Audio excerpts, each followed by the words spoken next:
আমার বান্ধবীর মতো। আমি বললাম আমাকে ৬,০০০ টাকা দেন। তুমি টাকা দিয়ে কী করবা, তোমার আবার টাকার অভাব নাকি? আমি বলছি না, আমার আমার মনে হয় যে আমি যদি কারোর কাছ থেকে নিয়ে করি তাহলে আমার একটা টান থাকবে, আর ওইখান থেকে আমি উঠতে পারবো, তা আপনি আমাকে দেন। তা ওইখান থেকে আসলে মেনলি আমি আমার এই বিজনেসে আসা। আমি তারপর আপনাকে দিয়ে একটু শুরু করি, আপনার উদ্যোক্তা হওয়ার গল্পটা একটু যদি বলেন। সেইখানে নিজের বলার মতো একটা গল্প আসলে আপনাকে কি দিয়েছে? স্যার, প্রথমে আপনাকে আসসালামু আলাইকুম। আমার প্রিয় স্যারের সামনে বসে আমার জীবনের যে গল্প সেটা বলতে পারছি, এটা অবশ্যই আল্লাহর একটা বিশেষ রহমত বলে আমি মনে করি। কারণ পবিত্র মাসে রহমত না থাকলে আসলে আমাকে হঠাৎ করেই ডাকা এবং আমি হঠাৎ করে এসেছি। এর জন্য শুভেচ্ছা স্যারকে, এবং আমার তরফ থেকে, আমার অন্তঃস্থল থেকে আমার বাবার পরে যে ভালোবাসাটা সেটা আমার স্যারের প্রতি। স্যার, আমি ষষ্ঠ ব্যাচ থেকে কাজ করছি। আমি হামিদা রহমান লুনা। আমি বর্তমানে কাজ করছি মিরপুর জোন অ্যাম্বাসেডর হিসেবে। আমি এখানে আসলে এসেছি ষষ্ঠ ব্যাচ থেকে। আমি আসলে এখানে এসেছি, কন্টিনিউ ছিলাম না প্রথম দিকে। আমি হয়তো হাসতে খেলতে আসলে সেবামূলক মনোভাব নিয়ে এসেছি, যে এখানে এই সংগঠনে সেবামূলক কার্যক্রমের জন্য এসেছিলাম। কিন্তু এখানে আসলে আসার দরুন এখানে স্যার যেটা বলেন সবসময় লেগে থাকা, লেগে থাকার কারণেই আসলে আজকে আমি হামিদা। আমাকে 64 জেলা এবং 50টা কান্ট্রির অনেকেই চিনে থাকেন, কারণ আমি যেখানে যাই অনেকেই আমাকে নামেও চিনে, ফেসেও অনেকে চিনে। এটা একমাত্র আমার এই প্ল্যাটফর্ম থেকে পাওয়া, কারণ আমরা এমন কোনো সেলিব্রিটি না যে আমাদেরকে আসলে খুব অল্প সময়ে মানুষ চিনে ফেলবে। আর স্যার, আমার হচ্ছে এখানে আসা, আমি আসলে একটু আমার পেছনের গল্প বলি। আমি আসলে একজন টিচার ছিলাম। আমি ইডেন থেকে মাস্টার্স করেছি ম্যানেজমেন্টে এবং বিএড এমএড করেছি আমি ঢাকা ইউনিভার্সিটি থেকে। আমার জব লাইফ ছিল, আমি মাস্টার্স অফ স্পেশাল এডুকেশনে ছিলাম। একটা চ্যালেঞ্জিং পেশা।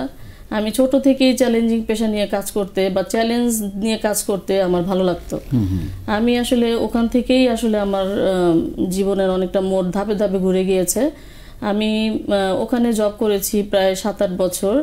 তারপরে আমার দুটো বেবি হয়। পরপর বেবি হওয়ার কারণে আসলে আমার জব লাইফটা আসলে মেয়েদের জন্য একটু টাফ হয়ে যায়, যেহেতু পিটাপিটি 2 বেবিতে, তার জন্য একটু আরো বেশি ঝামেলা হয়েছে। আর ফ্যামিলি থেকেও সাপোর্ট দিচ্ছিল না। তো যখন আমি বাসায় বসে থাকি 1-2 বছর, আমি টানা বাসায় আমার বেবিদের জন্য সময় দিয়েছি। কারণ আমি জানি যে আমি চাইল্ড ডেভেলপমেন্ট নিয়ে পড়েছি। আমি জানি বেবিদের কোন কোন মাসে কোন কোন সময় কি ডেভেলপ হয়। তখন একটা মার সাপোর্ট না থাকলে তাদের যে সমস্যাগুলো হয় সেটা আসলে কোনোদিন ওভারকাম হয় না। সেহেতু আমি আমার ক্যারিয়ারটার দিকে আমি তাকাইনি। আমি ভেবেছি যে এই বাচ্চারাই আমার ভবিষ্যৎ। তারপরে যখন আমি 3টা বছর পার করলাম, আমি ভিতরে ভিতরে মেন্টালি প্রিপারেশন নিলাম যে না, আমাকে দুটোই সামলাতে হবে। সংসারও আমার ছোট না, আমার ক্যারিয়ারও ছোট না, দুইটাই আমার সমান। সেহেতু আমি ভাবতে থাকলাম তাহলে স্বাধীন পেশা করতে হবে, স্বাধীন পেশায় আমার যেতে হবে, সেটা একমাত্র বিজনেস। তারপরে এখন বিজনেসে যাব, কিন্তু বিজনেসে আমি যেহেতু জব ছেড়েছি 3 বছর 4 বছর হয়েছে, সেহেতু আমার হাতে কোনো মূলধন নেই। আর আমার যতটুকু মূলধন ছিল ওটা আমি একটা ফ্ল্যাট করেছি, বাবার বাড়িতে একটা জায়গা পেয়েছি, সেখানে আমি একটা ফ্ল্যাট করেছি। সেজন্য আমার যে জব লাইফের, আমি আনম্যারিড থেকে আমি জব করি, সেই অ্যামাউন্টটা চলে গিয়েছে। আমি একেবারেই জিরো। ভাবতে থাকলাম কি করব। কিন্তু আমার যে একটা ভিতরে যে একটা চাওয়া পাওয়া, ওটা আমি সবসময় ফিল করতাম যে আমার আসলে কিছু করতে হবে বা আমার করলে ভালো লাগবে, মানে নিজের একটা স্যাটিসফ্যাকশনের জায়গা। সেখান থেকে আমি এক আপুর বাসায় বিকেলে গেলাম, ঘুরতে গেলাম। মানে বাসা থেকে তো কেউ, আমার বাসায় সবাই অ্যাবেল দেওয়ার মতো। আমার বাবা সরকারি ফার্স্ট ক্লাস অফিসার ছিলেন, বর্তমানে রিটায়ারমেন্ট আছেন, সেটা দিতে পারে। কিন্তু আসলে কেউ আমাকে দিবে না, যে জব করা তো বাদ দিল, বিজনেস তো আরও টাফ, ওটা তোমার যাওয়া যাবেই না। এর জন্য ওদিকে আর আমি মানে ওই কথাই আমি ফেলিনি যে ওখানে বললে নেগেটিভ আসবে। তা যাই হোক, আমি এক আপুর বাসায় গেলাম, যে ওখানে আমি আপুর সাথে গল্প করলাম।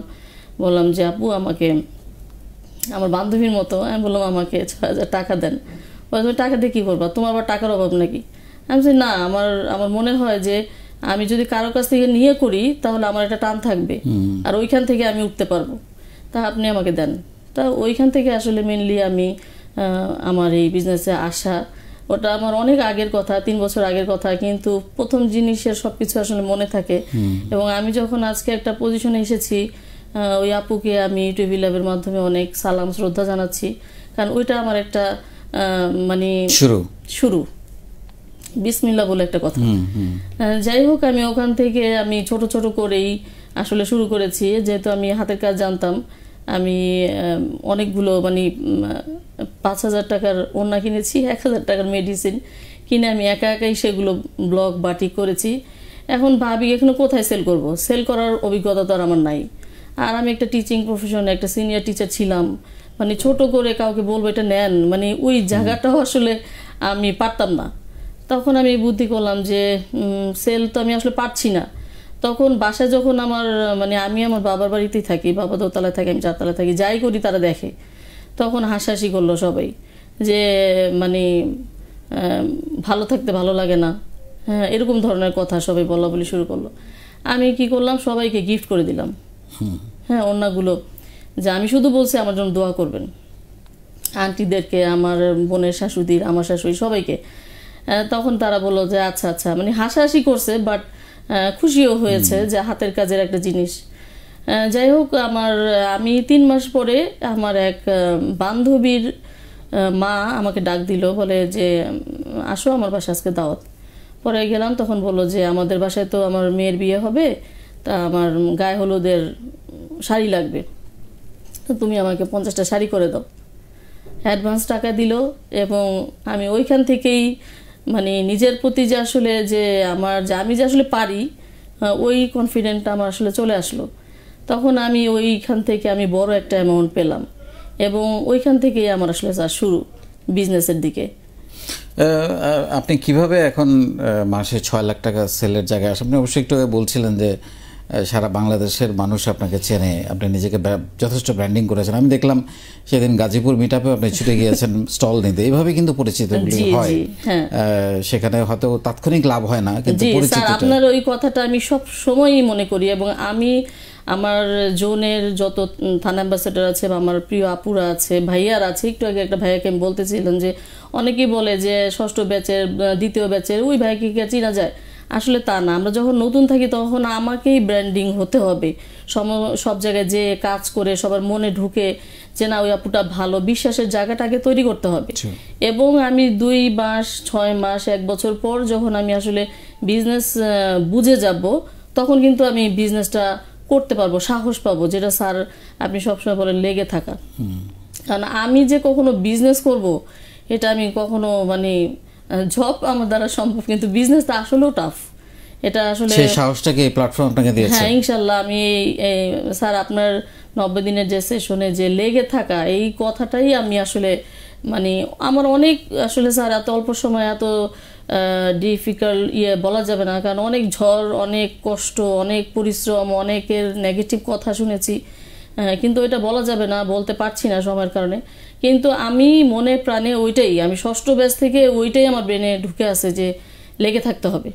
আপনি একবার পড়ে যাবেন, 2য়-বার পড়ে যাবেন, 3য়-বার, কিন্তু আপনি লেগে থাকলে অবশ্যই সফলকাম হবেন। আমি ওই কথাটা মনে ধারণ করে বিশ্বাস করেছি বলেই আজকে আমি মনে করি কিছুটা সফলকাম হয়েছি।